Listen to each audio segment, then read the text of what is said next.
इस एपिसोड की शुरुआत वहीं से होती है जहां पर पिछला एपिसोड खत्म हुआ था। इस समय सियोल में बहुत तेज बारिश हो रही होती है।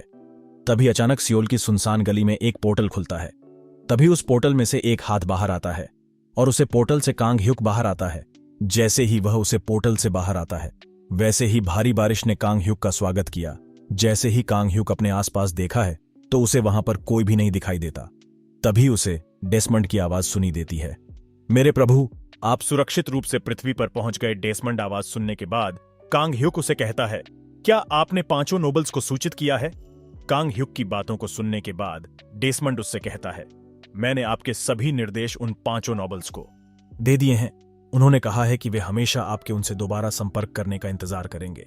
फिर कांग ह्युक डेसमंड से पूछता है कि मैं यहां पृथ्वी पर कितनी शक्ति का उपयोग कर सकता हूं। कांग ह्युक के सवाल को सुनने के बाद डेसमंड उसका उत्तर देते हुए कहता है, आपको पृथ्वी पर अपनी शक्ति का उपयोग करने में कोई समस्या नहीं होगी, क्योंकि माना पहले ही वहां के वायुमंडल में पिघल चुका है। क्योंकि पृथ्वी पहले से ही ऐसे लोगों से भरी हुई है जिन्होंने अपनी क्षमताओं को जागृत कर लिया है। आपको हिला में जबरदस्ती सामान किए जाने के बाद धरती पर रहने वाले बहुत सारे मेटा ह्यूमंस, उनकी शक्तियों, डंजन्स और राक्षसों को देख लिया था। 16 साल बीत चुके हैं और उस दौरान मानव जाति की मेटा ह्यूमन क्षमताएं बहुत विकसित हो गईं। कांग ह्युक इतना कहने के बाद डेसमंड अपनी बातों को आगे जारी रखते हुए कहता है, मैं हमेशा यहां के बारे में आपकी आंखों और कानों के रूप में आपको अपडेट करता रहूंगा। डेसमंड से बात करने के बाद कांग ह्युक एसोसिएशन के सामने जाकर खड़ा हो जाता है और एसोसिएशन के सामने खड़े होकर मन ही मन सोते हुए कहता है, एसोसिएशन को कांग मिन की मौत के बारे में पहले से ही पता होना चाहिए। उसका छोटा भाई, जो एक रिटर्नर था, मरने से पहले पृथ्वी पर सबसे शक्तिशाली प्राणी था। कम से कम उन लोगों के शब्दों के आधार पर कांग ह्युक यही पता चला था जिन्होंने उसके भाई को मार डाला। इस बात की बहुत अधिक संभावना है कि उसने एक शिकारी के रूप में काम किया हो। कांग ह्युक के हेला पर समन किए जाने से पहले भी यहां धरती पर शिकारी मौजूद थे। यदि एक शिकारी, जिसकी ताकत उसके छोटे भाई जितनी ही थी, मर जाता है तो ऐसा कोई रास्ता नहीं था कि एसोसिएशन को इसके बारे में पता ना हो। यह सही बात है। सोने के बाद कांग ह्युक ने दक्षिण कोरिया में हंटर एसोसिएशन का में जाने का फैसला किया। सेचोडोंग गंगनम गू में 40 से अधिक मंजिलों वाली एक हंटर एसोसिएशन की इमारत थी। कांग ह्युक के एसोसिएशन के अंदर जाते ही स्वचालित दरवाजा खुल गया।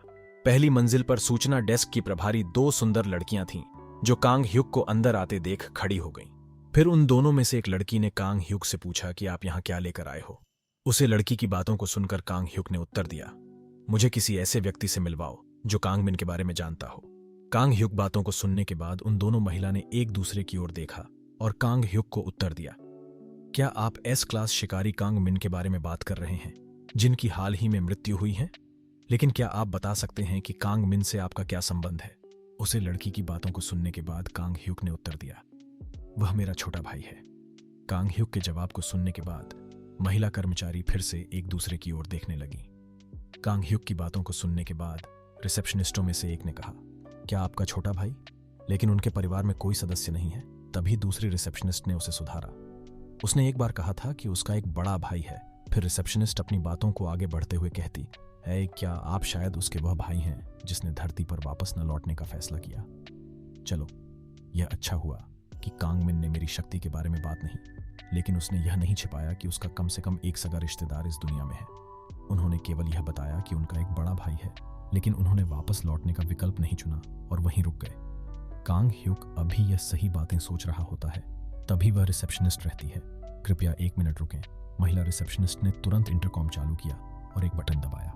1 मिनट बाद कोई लॉबी में लिफ्ट के बगल वाली सीढ़ियों से नीचे उतरा और नीचे आते ही उसने उन दोनों लड़कियों से पूछा कि वह आदमी कहाँ है जो खुद को कांग मिन का बड़ा भाई कह रहा है।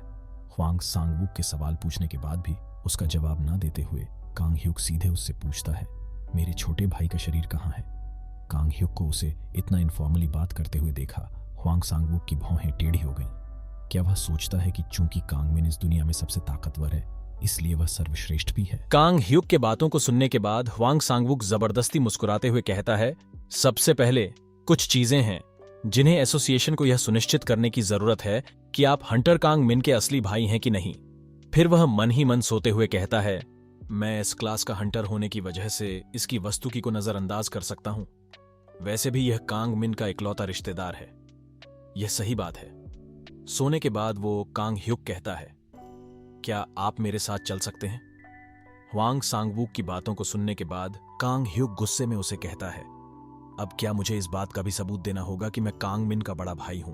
कांग ह्युक को गुस्से में देखकर ह्वांग सांगवूक उससे कहता है, इसमें गुस्सा करने की कोई जरूरत नहीं है, क्योंकि कांग मिन के मरने के बाद बहुत सारे लोग एसोसिएशन में ये क्लेम करने आए थे कि वो लोग कांग मिन के बड़े भाई हैं। आज हमने उन लोगों का डीएनए टेस्ट लिया तो वह सभी लोग फेल हो गए, और वैसे भी काम मिल ने दुनिया के सबसे ताकतवर हंटर के रूप में बहुत सारी संपत्ति कमाई थी, और उसके अचानक करने से पूरी दुनिया में अशांति फैल गई है।